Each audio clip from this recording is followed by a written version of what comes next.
And then it all started, this synchronistic, almost daily,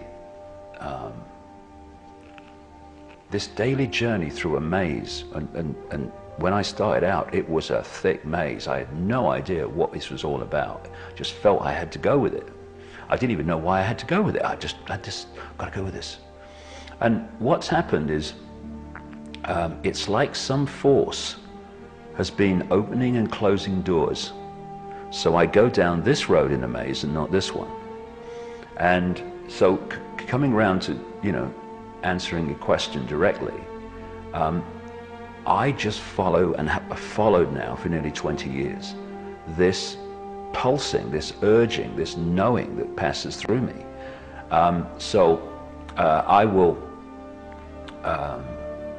I edit my life on the basis of that. Will you go here? Don't feel to. Will you go here? Yeah, I feel, I'll be there.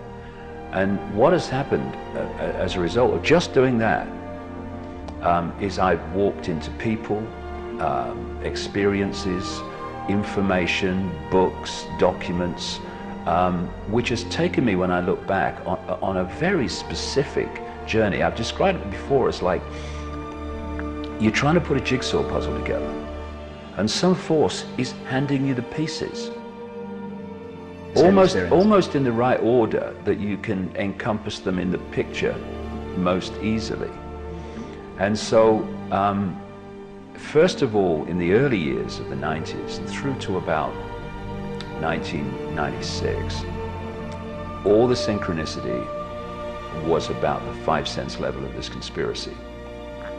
Banking scams, families connecting, same people behind this and behind that and behind that, who's behind the drug networks and all that stuff, banking families and engineered wars.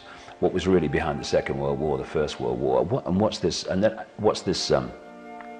This network that is the guiding force of this conspiracy, all that stuff. And then from about 96, when I came to America to talk about this for the first time, and lots of people turned up. I talked to 8 people in Chicago, I remember that. It was that was what you might call an expeditionary 3 months, because I was talking to myself most of the time.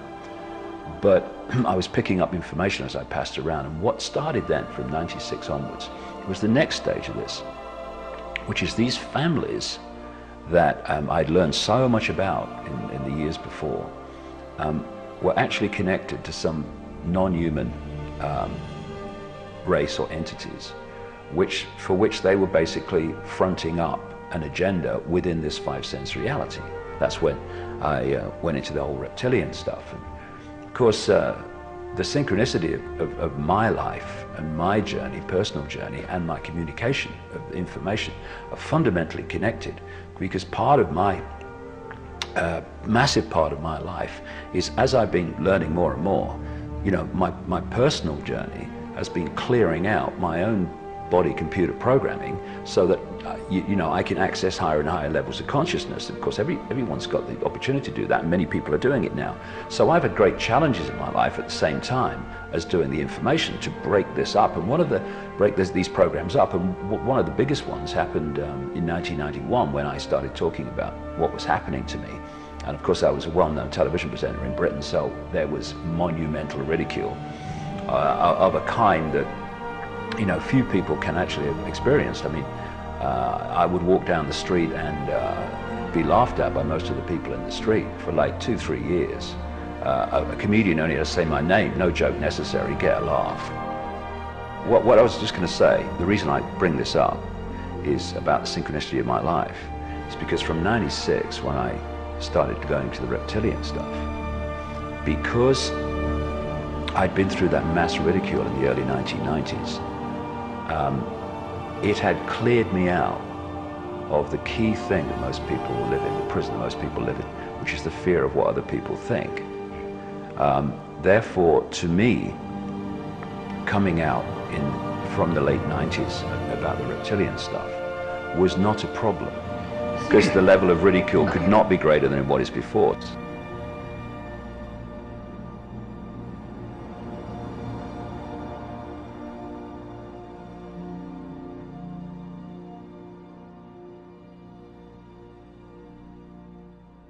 Everything is spiritual. Everything has a spirit. Everything. We're here on Earth only a few winters. Then we go to the spirit world. The spirit world is more real than most of us believe. The spirit world is everything. Pondering the day, the dark energy around us will reach critical mass. Until then, we all run around in circles chasing the moon. What can we do but look to one another, always confused? Maybe I could avoid it, and maybe I could be one to anoint it. Through audio waves that penetrate your soul and make you feel whole. Not the things that you hear on the radio, it just seems all the same, you know. Coming together, we need this indomitable win. Like Mahatma Gandhi said, it comes with me then.